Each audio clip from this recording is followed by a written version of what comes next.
फराज़िम जो इहो जेको लीगल नोटिस आहे गैर क़ानूनी आहे, छाजे करे मीडिया खे आज़ादु थियणु खपे ऐं इन अमल जी जेको आहे त सख़्तु लफ़्ज़नि में मज़ामत बि कयूं था ऐं इन सां गॾोगॾु जेको आहे त गवर्नमेंट खे अपील बि कयूं था त सहाफ़त तमामु हिकिड़ो जेको आहे पैगंबरी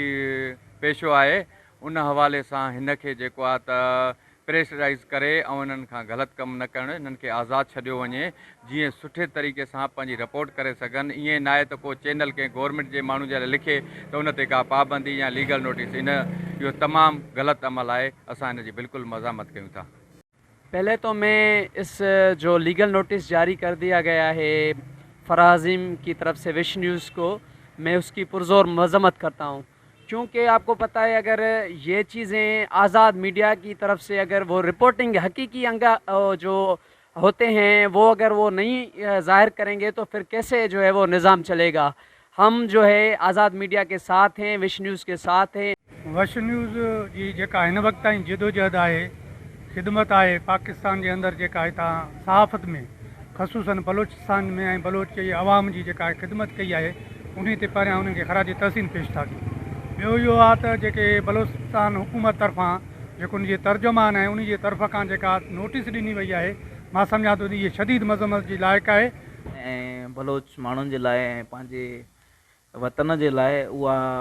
कंहिं बि शइ खां घटि कोन्हे का। ऐं जेका बलूचिस्तान गवर्नमेंट जी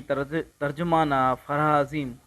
ऐं उन जे तरफ़ां जेको लीगल नोटिस ॾिनो वियो आहे, सम्झां थो इहो ज़्यादती में शामिलु आहे। हिकिड़ो मज़लूम माण्हुनि जो आवाज़ु आहे, वश टीवी सिंधी ऐं बलोच क़ौमूं मज़लूम आहिनि ऐं उन्हनि जे आवाज़ खे न आला ऐवाननि ताईं पुॼायो आहे, ऐं उन जे लाइ असां उन जी जेतिरी मज़म्मत कयूं उहा घटि आहे। ऐं असां इन सिविल सोसाइटीअ तरफ़ां फराज़िम शाह जे इन अहिड़े अमल जी मज़म्मत कयूं था। आज़ाद सहाफ़त जिंदाबाद। हिन वक़्तु पाकिस्तान समूरो ख़ासि तौर ते बलोचिस्तान ऐं सिंध ॿोॾ जी जेका तबाहकारियुनि खे मुंहुं ॾेई रहियो आहे, जंहिंखे उजागर करण जे लाइ जेको वॾे में वॾो जेको आवाज़ु आहे उहो जर्नलिस्टनि पंहिंजी जाननि जो सां उन्हनि खे बग़ैर परवाह कए उनखे ख़तरनि में विझी उन्हनि जी जेको ज़ुल्म ऐं बरबरीत खे उन्हनि ॾेखारियो आहे, जेको ख़ासि तौर ते हुकूमत ऐं जेको आहे सो उनजी नाअहली सबबु जेके माण्हुनि जूं जानूं ज़ाया थियूं उन्हनि खे साफ़ इन जेको आहे सो ज़ाहिर कयो आहे। फराज़िम जे हिन बयान जी जेका वश न्यूज़ जे ख़िलाफ़ु हुन बयानु ॾिनो आहे, बलोचिस्तान जी तर्जुमान आहे फराज़िम, ॿुधो आहे आहिनि सियासी जेके आहिनि माण्हू, उन्हनि खे इहो बयानु ॾियणु न खपंदो हुयो। या ऑन एयर जेको आहे वश न्यूज़ जो माइक खणी उन जे ख़िलाफ़ु जेको आहे अहिड़ो रवैयो रखणु, अहिड़ो जेको आहे तहसबाणो रवैयो रखणु, असां हिन जी शदीद मज़म्मत कयूं था।